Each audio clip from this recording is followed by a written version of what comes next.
观众朋友，欢迎回来。今天我们在昌兴，就是在他们在 Valley Fair 里面的新的店，有一个 Shop in Shop， 就是 Patek Philippe。这个两个字呢，有很多不同的发音。现在坐在我对面的就是他们贵公司在纽约总公司的 President， 他的名字是 Larry。Larry, good to see you again. Thank you yes. very much. Okay. Please share with us the touching story, true story behind the purchasing of a few pieces. Well, there's a number of really wonderful stories, but the one that comes to mind, there was a gentleman who was shot down over France in World War II, and he was in one of the worst prison camps during the war. And they have a lot of time on their hands. And he was leafing through some magazine and found a little card for Patek Philippe. He mailed it to Mr. Stern and asked whether he could have a watch sent to the prison camp. Wow. So as strange as that sounds, he said, I promise I will pay you after the war as soon as I get out. Well, the Sterns felt that that was such a touching sentiment, and they took him for his word, and they actually sent a watch to the prison camp.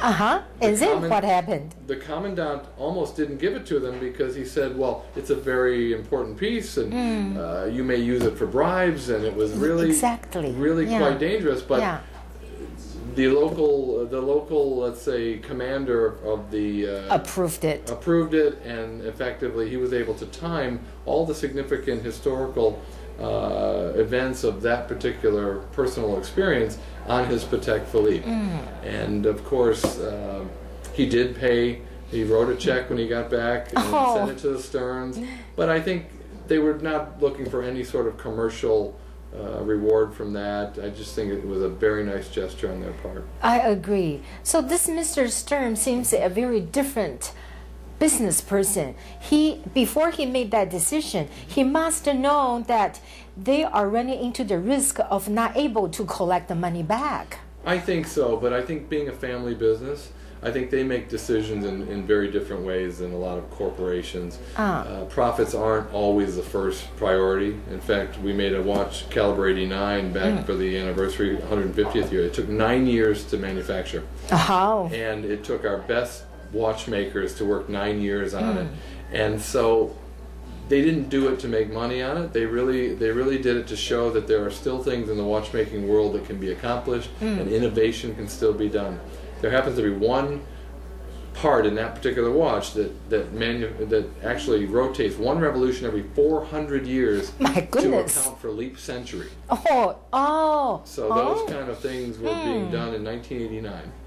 How brilliant they were. Well, it's amazing. We had the actual ability to utilize computers at this point, but they were making pieces like that for Monsieur Packard and Monsieur Graves back in the 30s and 40s, and frankly speaking, they did not have the use of computers. Right. That's even more astonishing. Well, this Stern family sounds really interesting. Tell me about more of their story. Well, I mean, the Stern family were the original dial manufacturers for Patek and Philippe, and they were on the board of directors. And when Patek and Philippe ran out of heirs, effectively, they were offered the company in 1929, and effectively took over the production with the same caveat that they would manufacture with only the goal in mind to be the highest quality they possibly could. And I think they've held true to that. They're on their 4th generation of ownership. And Mr. Philippe Stern is a true collector, and Thierry Stern is actually a collector as well. But they really understand the watch world. They appreciate the timekeeping, and they love the historical perspective of not only Patek Philippe but the world of time. So they are in United States. No, they're in Geneva, Switzerland. They're in Geneva, Switzerland. But do you see the Stern family's representative from time to time when you are in New York? We actually are very lucky because the Stern family have a very close tie to the U.S. and New York. And all of the Stern have spent some time in the U.S. and with us in New York.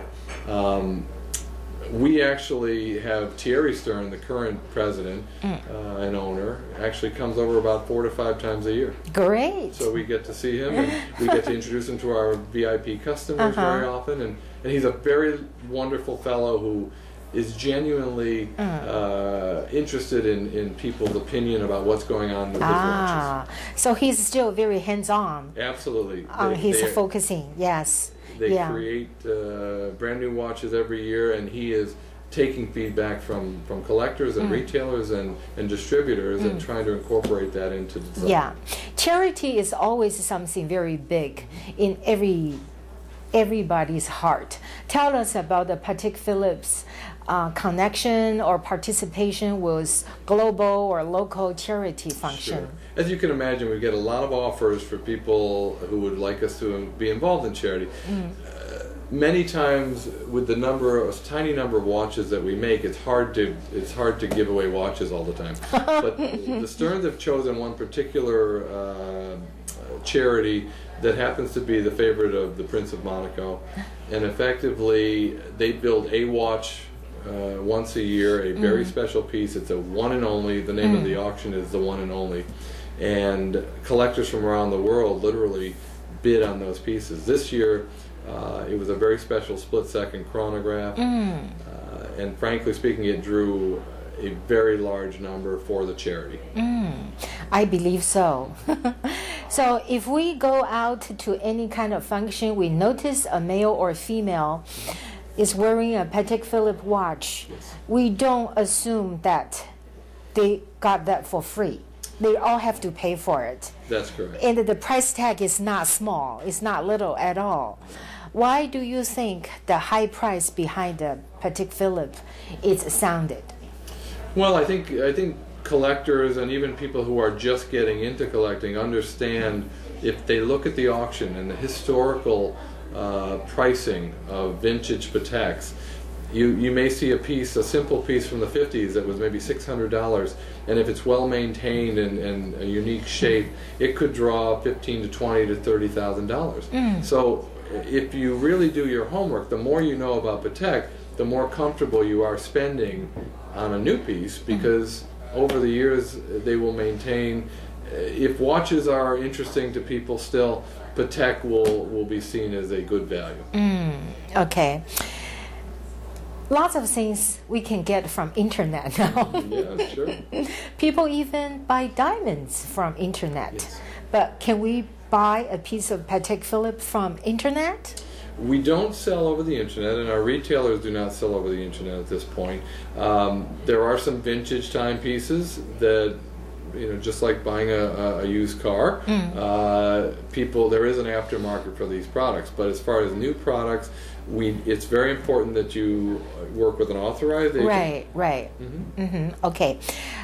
I'm glad we got that part cleared.